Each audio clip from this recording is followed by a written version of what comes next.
The world had shrunk to the size of a room, and the room was a gilded cage. It was not a rough, dirty prison cell, as one might imagine, but a space of terrifying luxury.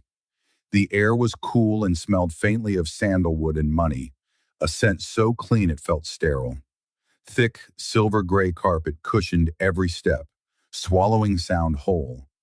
On one wall, a single large painting depicted a stormy ocean, the waves crashing in frozen, silent fury. It was the only wild thing in the room, and Zahara felt a strange kinship with it. She stood in the center of this silent, expensive world, her arms wrapped tightly around herself. Her name was Zahara, and just 48 hours ago, her life had been her own. She had been studying, she had been laughing, she had been free. Now she was adrift, a piece of property sold to settle a debt she didn't even owe. The memory was a blur of lies, a friendly face that wasn't friendly at all, a drink that made her head swim, and then waking up in this silent, beautiful nightmare. The fear was a cold, hard stone in her stomach, so heavy she felt she might sink through the plush carpet. The only piece of furniture, other than a low black leather sofa, was a massive desk made of a dark, gleaming wood. It stood like a throne, facing the door. She had been instructed to wait here, to stand and wait. The silence was so profound she could hear the frantic beating of her own heart, a frantic drum against her ribs. Every minute that ticked by was an eternity, stretching her nerves thinner and thinner. What did a man who bought people look like? What would he sound like? Her mind conjured up monsters, brutes with cruel eyes and harsh voices. And then a soft click from the door. It was not a loud, dramatic sound, but a quiet, final one, like the turning of a key in a lock. The door swung open silently, and the man who entered was not a monster.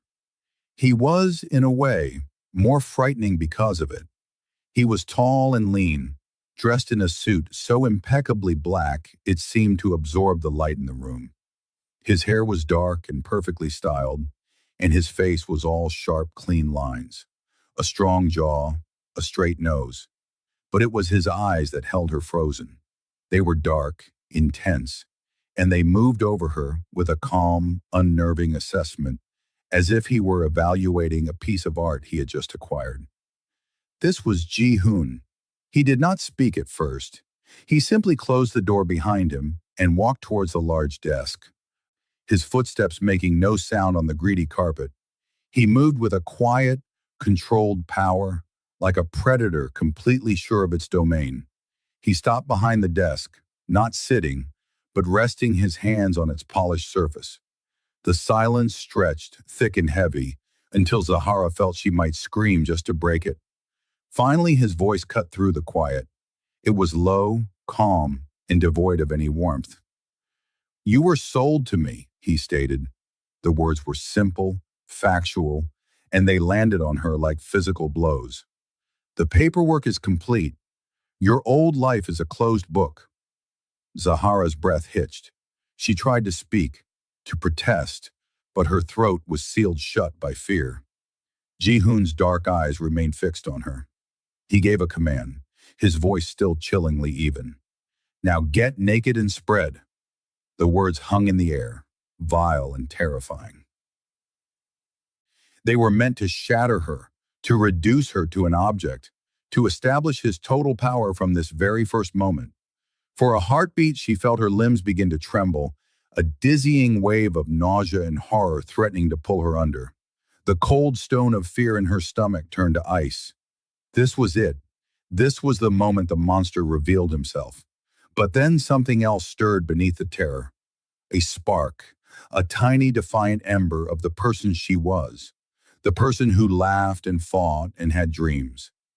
It was a spark fed by the injustice of it all, by the memory of the friend who had betrayed her, by the sheer ugly wrongness of this man's words. Her fear did not vanish, but it was suddenly joined by a raw, blazing anger. She lifted her chin. Her hands, which had been clutching her own arms, fell to her sides. balling into tight fists. She looked directly into those dark, intimidating eyes, and her voice, when it came, did not waver.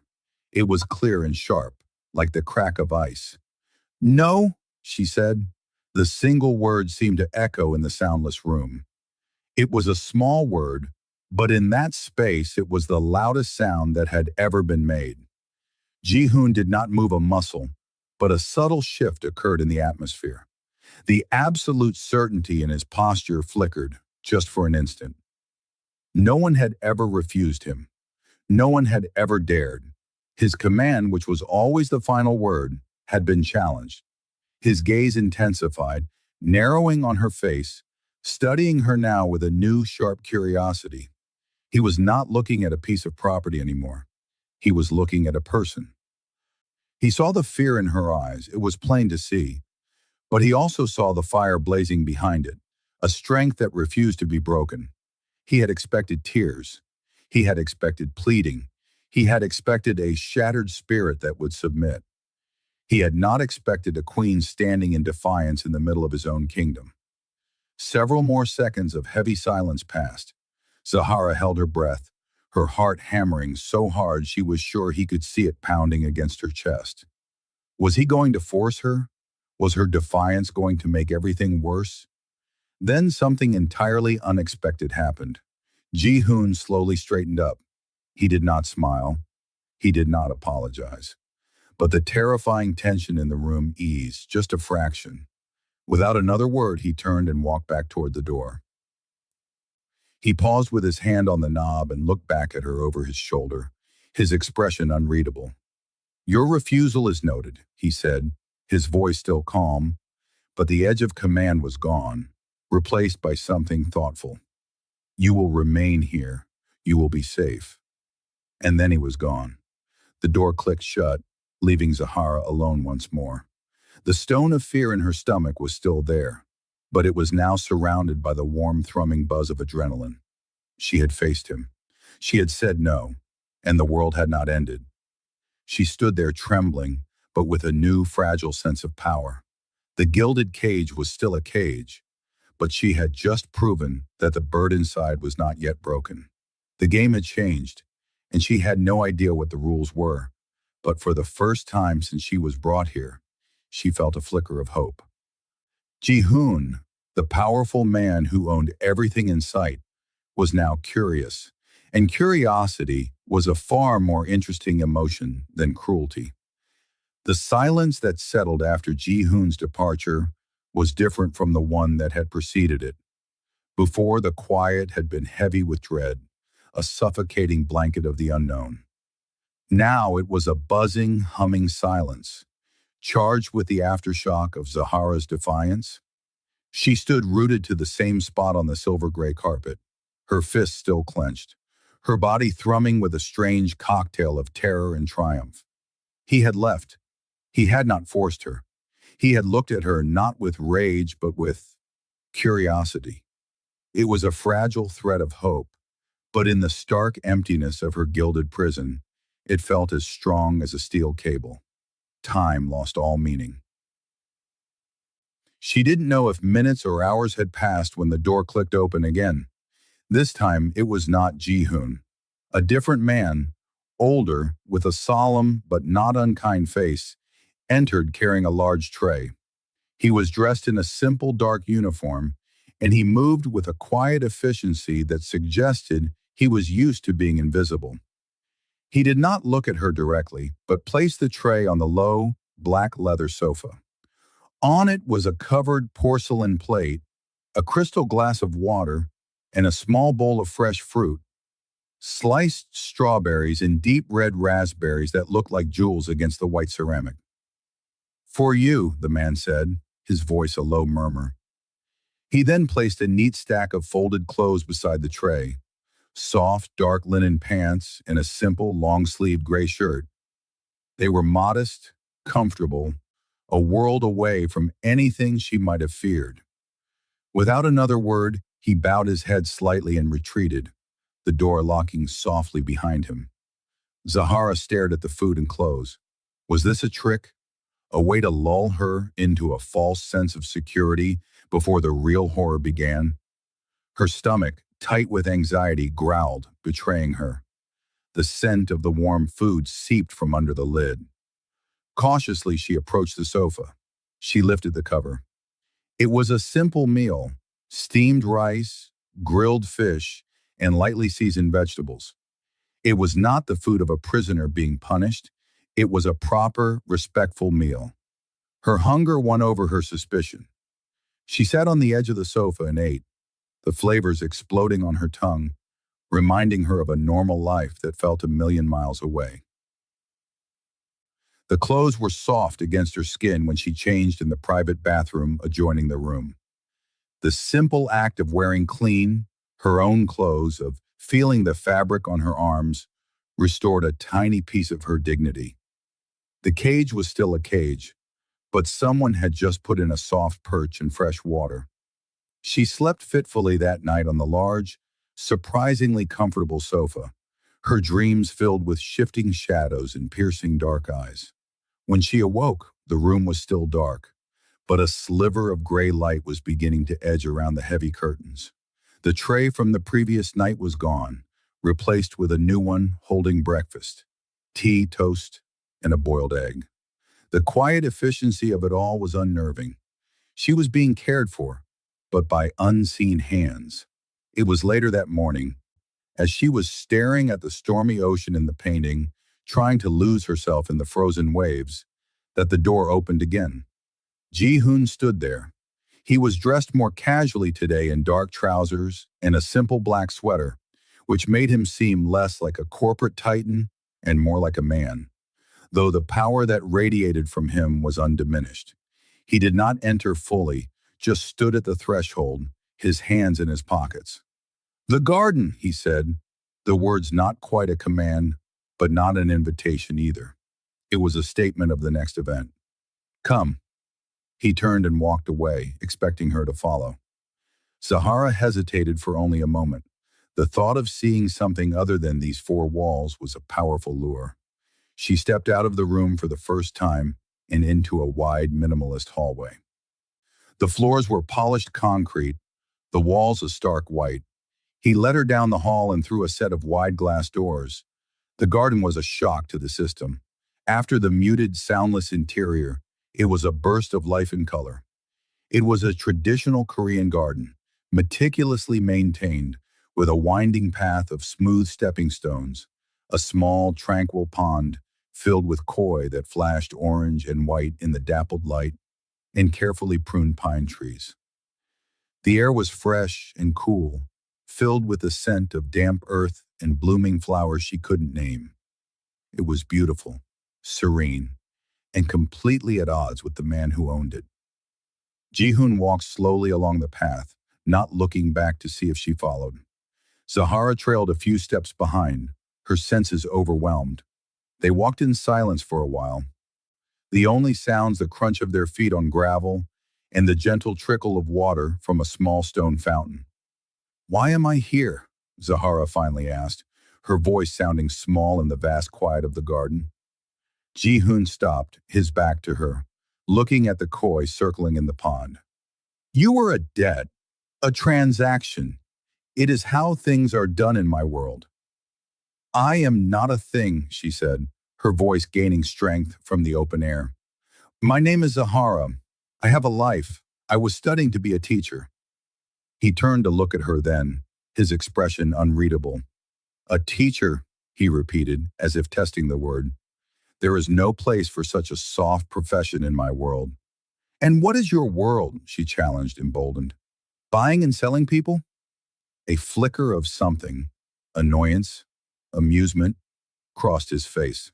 "My world is about power, control, loyalty. It is a machine that must be fed, and it does not care for the dreams of a teacher." He resumed walking, and she fell into step beside him now, rather than behind. "I was born into this machine. I did not choose it. It was my inheritance. A legacy of cold rooms and colder conversations." He spoke without emotion, as if reciting from a history book that bored him. But Zahara heard the undercurrent, the loneliness, the isolation. The man in the black suit was a king, but his castle was empty of everything but obedience and fear. "It sounds lonely," she said softly. He stopped walking and looked at her, truly looked at her, as if seeing her for the first time. No one had ever said that to him. They spoke of his power, his influence, his ruthlessness. No one had ever named the hollow space at the center of it all. "Lonely is a luxury I cannot afford," he replied. But the words lacked their usual conviction. They reached a small, open pavilion with a wooden bench overlooking the pond. He sat, and after a moment's hesitation, she sat at the other end, leaving a wide space between them. The silence that fell between them was no longer charged with fear, but with a heavy shared understanding. He was a captive too, in his own way, a prisoner of his own life. "The man who brought me here, he said he was my friend," Zahara said, the betrayal still a fresh wound. "I trusted him." "Trust is a weapon people use against you," Ji-hoon stated, his gaze on the still water. "It is the first lesson of my world. You learned it the hard way." "Is that the only lesson?" she asked. "To never trust? To never care? What kind of life is that?" He had no answer for her. They sat for a long time watching the koi drift lazily beneath the surface. The sun grew warmer on their faces. It was in that quiet, unexpected moment of peace that Ji-hoon spoke again, his voice lower, different. "You can leave," he said. Zahara's head snapped towards him. "What?" "The car will take you wherever you wish to go. You are free. The debt is erased." He continued to look straight ahead, his profile sharp and unmoving. Her heart leaped. Freedom. It was everything she wanted. The chance to run, to go back, to try and find the shattered pieces of her old life. She stood up, the urge to bolt almost overwhelming. But then she looked at him. He hadn't moved. He sat perfectly still, a solitary figure in a beautiful, empty garden, a king in a castle of his own making, offering her the one thing he could never have himself, an escape. He was giving her back her life, and in doing so, he was confirming everything she had just sensed about him. The cold boss was a myth. The lonely man was the truth. Running would mean going back to a world that had already betrayed her. Staying was a terrifying unknown. But the man beside her was no longer the monster from the night before. He was a puzzle, and she had just seen a few of the most important pieces. She took a deep breath, the scent of pine and water filling her lungs. "I'll stay," she said, her voice clear in the quiet garden. "But not as your property. I will stay for dinner, as your guest." Ji-hoon finally turned his head to look at her. The surprise in his dark eyes was genuine, and for the first time, it was not followed by a mask of coldness. He simply nodded, a single slow dip of his chin. "As my guest," he agreed. The thread of hope between them, once so fragile, was now spun into something stronger, something that felt dangerously like the beginning of a connection. The return from the garden was a journey into a changed house. The polished concrete hallways, which before had felt like the cold arteries of a fortress, now seemed merely quiet. The silence was no longer threatening, but contemplative, holding the echo of their conversation among the koi and the pine trees. Zahara walked beside Ji-hoon, not behind him, the space between them charged not with fear, but with a new, unspoken agreement. She was a guest. The word echoed in her mind, a tiny, powerful shield against the uncertainty of her situation. He led her not back to the room that had been her gilded prison, but to a different part of the house she had not seen. They entered a spacious living area, dominated by a wall of floor-to-ceiling windows that looked out over the city sprawling below. The furniture was modern and minimal, but here, unlike in her initial room, there were signs of life. A thick woolen blanket was draped carelessly over the arm of a sofa. A single well-read book sat on a side table, a leather bookmark nestled in its middle. This was his space. He was allowing her into it.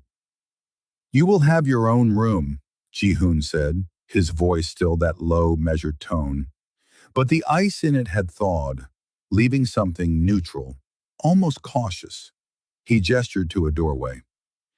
It is connected to this room. The door has no lock. He paused, letting the implication hang in the air. It was a test and a promise. She would have privacy because he granted it, not because a lock enforced it. The room was beautiful, simpler than the first one, with a large, comfortable-looking bed, a wooden desk, and its own bathroom. A set of windows showed a different part of the garden. It felt less like a display case and more like a place where a person could actually live.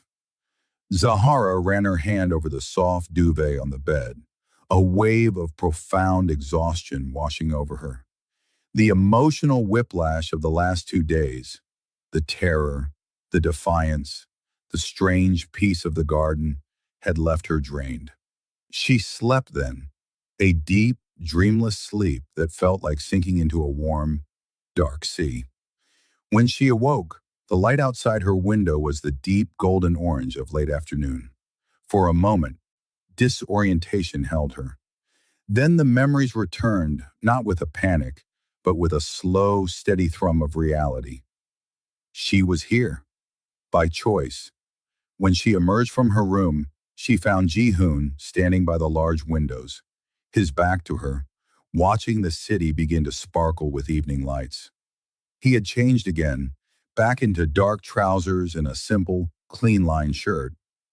The tray from earlier had been replaced by a small table set for two, with simple white plates and gleaming cutlery. Dinner was a quiet affair, but the silence was no longer empty. It was filled with the sounds of eating, of glasses being set down, of the hum of the city below. The food was delicious, a delicate soup, tender beef, savory pancakes, and it was served by the same silent, efficient man from before, whom Ji-hoon referred to as Mr. Kim. It was Zahara who broke the spoken silence. "What do you do?" she asked. "I mean, besides all this." She gestured vaguely around the room, implying the power, the intimidation, the business of being a boss. Ji-hoon looked at her, considering the question as if no one had ever asked it so directly. "I oversee a great many businesses," he said, choosing his words with care. "Import, export, real estate. It is about maintaining structure, ensuring that the machine runs smoothly." He took a sip of water. "It is not noble work, but it is the work I was given." "And is it the work you want?" she pressed, emboldened by the food and the safety of the moment. He almost smiled, a mere ghost of an expression that barely touched his lips. "What I want is irrelevant. It is like asking a river if it wants to flow to the sea. It simply does." After dinner, he did not dismiss her. Instead, he moved to the sofa and picked up the book from the side table. It was a collection of poetry, the pages worn from use. Zahara sat in a chair opposite him, watching him. This was a new side of him, the man who read poetry in the quiet of the evening. He was a collection of contradictions, the ruthless businessman and the lonely reader, the man who commanded her to undress and the man who had set her free in his garden. Days began to bleed into one another, forming a new, strange routine. Zahara would wake in her room, eat the breakfast brought by Mr. Kim, and spend her mornings exploring the limited areas of the house she was allowed in, or reading in the garden. Ji-hoon was often absent, dealing with his business, but he always returned in the evening. And every evening, they shared a meal. Their conversations were the architecture of their new world. They built it, brick by brick, with words. She told him about her childhood, about her love for history and stories, about the students she had hoped to inspire. He, in turn, began to offer small, curated pieces of himself. He spoke of a childhood spent in boarding schools, of a father who was a legend of coldness, of learning to fight before he learned to truly read. He never spoke of love or of kindness. Those concepts seemed to have no place in the vocabulary of his life. One evening, nearly 2 weeks after her arrival, they were in the garden as the sun set, painting the sky in shades of violet and rose. They were standing on the small wooden bridge over the koi pond. Zahara was leaning over the railing, watching the fish, while Ji-hoon stood a few feet away. "They are so peaceful," she murmured. "They don't know anything about the world outside this pond. Their world is small. It is all they know," Ji-hoon replied. "It makes their life simple." "Or trapped," Zahara said, turning to look at him. "They might dream of the ocean." Their eyes met across the short distance. The air between them, usually so calm, suddenly felt thick and charged. The sounds of the garden, the trickling water, the distant chirp of crickets, seemed to fade into a background hum. He was looking at her not as a curiosity, not as a guest, but as a woman. The intensity of his gaze was familiar, but the heat in it was new. He took a step towards her, then another. He didn't stop until he was standing right in front of her, so close she could smell the clean, subtle scent of his soap, could feel the warmth radiating from his body. Her breath caught in her throat. This was different from the fear of their first meeting. This was a different kind of danger, a thrilling, terrifying precipice. Slowly giving her every opportunity to pull away, he raised his hand. His fingers, which she had only ever seen resting on a desk or holding a book, brushed a stray lock of hair from her cheek. The touch was feather-light, but it sent a jolt through her entire system, a spark that traveled from her cheek down her spine, settling deep in her stomach. His fingertips were surprisingly warm against her skin. He didn't kiss her. He didn't try to pull her closer. He simply stood there, his fingers now gently cupping the side of her face, his thumb stroking a slow, hypnotic path along her cheekbone. His dark eyes searched hers, asking a silent question. And in that moment, Zahara knew her answer. The fear was still there, a tiny, whispering voice, but it was drowned out by a louder, more compelling feeling. It was a pull, a magnetic force drawing her towards this complicated, wounded, powerful man. She felt her own body leaning into his touch, a silent surrender. The world had narrowed to the space between their bodies, to the point of contact where his skin met hers. It was the beginning of something, the first fragile brick of a new structure being built not on power or fear, but on a terrifying, exhilarating spark of attraction. The spark had been struck, and now it was beginning to smolder. The world did not snap back into focus after the touch on the bridge. Instead, it remained soft at the edges, everything blurring except for the man standing before her. The pad of Ji-hoon's thumb was still tracing a slow, deliberate line along her cheekbone, a touch so gentle it felt like a confession. Zahara could feel the steady, solid warmth of his palm cradling the side of her face, and she was certain he could feel the frantic, bird-like flutter of her pulse beneath her skin. She did not pull away. She let her eyes flutter closed for a brief second, surrendering to the sensation, to the shocking tenderness of it. When she opened them again, his gaze was still locked on hers, dark and unreadable. But the intensity had shifted from curiosity to a deep, smoldering focus. He did not speak. Words felt unnecessary, even clumsy, in the face of this new silent understanding. Slowly, he let his hand fall from her face, his fingers trailing down the line of her jaw before dropping to his side. The loss of contact was a physical ache, a sudden chill where his warmth had been. He took a small, half-step back, creating a sliver of space between them, a space that now felt charged and electric. "It's getting cold," he said, his voice a low rasp, the first sound either of them had made in what felt like an eternity. Zahara could only nod, her own voice trapped somewhere in her throat. He turned and began to walk back towards the house, and she followed, her legs feeling unsteady beneath her. The walk back through the garden, down the polished hallway and into the main living area, was completed in a silence thicker and more potent than any they had shared before. Every glance, every accidental brush of his arm against hers as they moved, sent a fresh jolt through her system. The following days were a masterclass in tension. Their routine remained, the shared meals, the quiet evenings, but the air between them was now heavy with unspoken want. Ji-hoon's gaze would find her across the room and hold, his dark eyes tracing the line of her neck, the shape of her mouth, with a new possessive hunger that made her breath catch.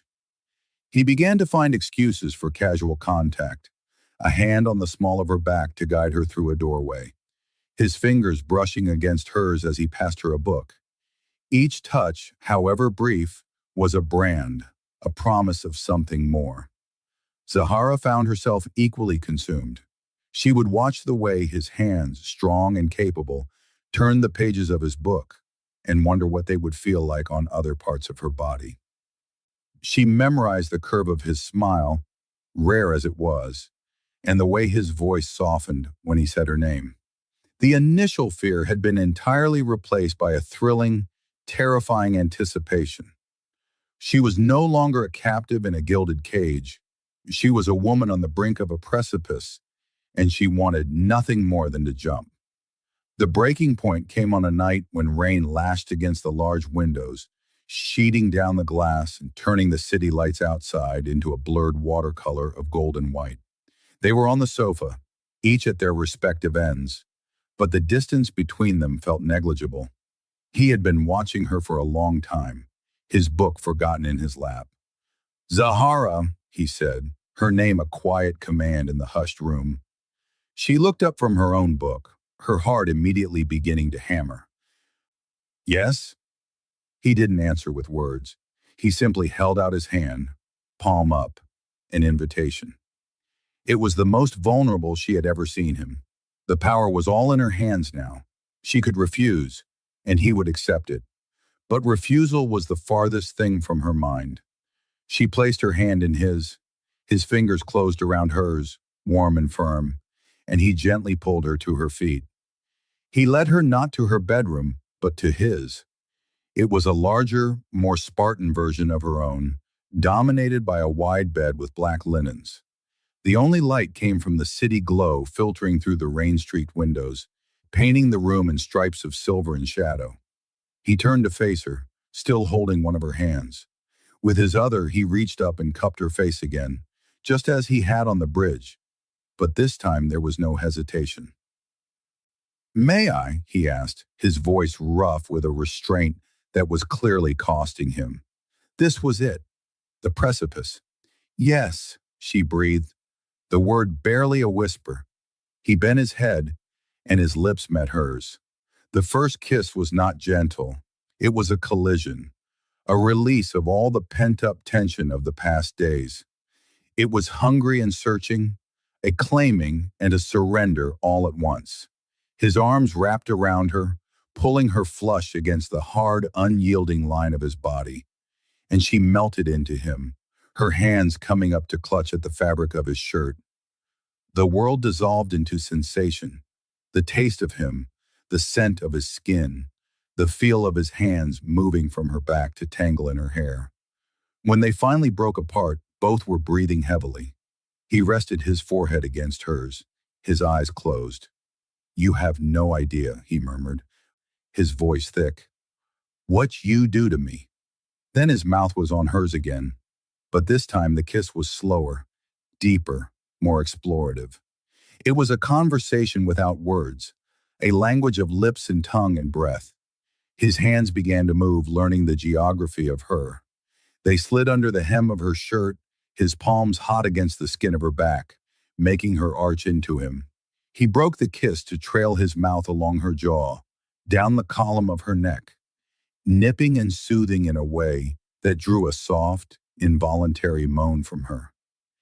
He undressed her with a reverence that belied his harsh world, each piece of clothing falling away a new discovery. When she stood bare before him in the dim light, she felt not exposed but worshipped. His gaze was a physical caress, heating her skin everywhere it touched. "You are so beautiful," he whispered. the words sounding foreign and precious on his tongue. Soon they were on the bed, a tangle of limbs and shared heat. The rain outside provided a frantic, drumming soundtrack to their intimacy. Every touch, every kiss, every whispered word built upon the last, a spiral of escalating pleasure. He was an attentive lover, patient and relentless, learning what made her gasp, what made her cry out his name. It was a claiming, yes, but it was also a gift. In that bed, surrounded by the storm, they were not a mafia boss and his former captive. They were simply a man and a woman, shedding the armor of their past and meeting, raw and real in the dark. The spark that had been smoldering for weeks had finally, explosively, caught flame, and they burned together in the heart of the fire. The world that existed after that night was irrevocably changed. It was as if the storm had not just washed the city clean, but had scoured the very air inside Ji-hoon's austere apartment.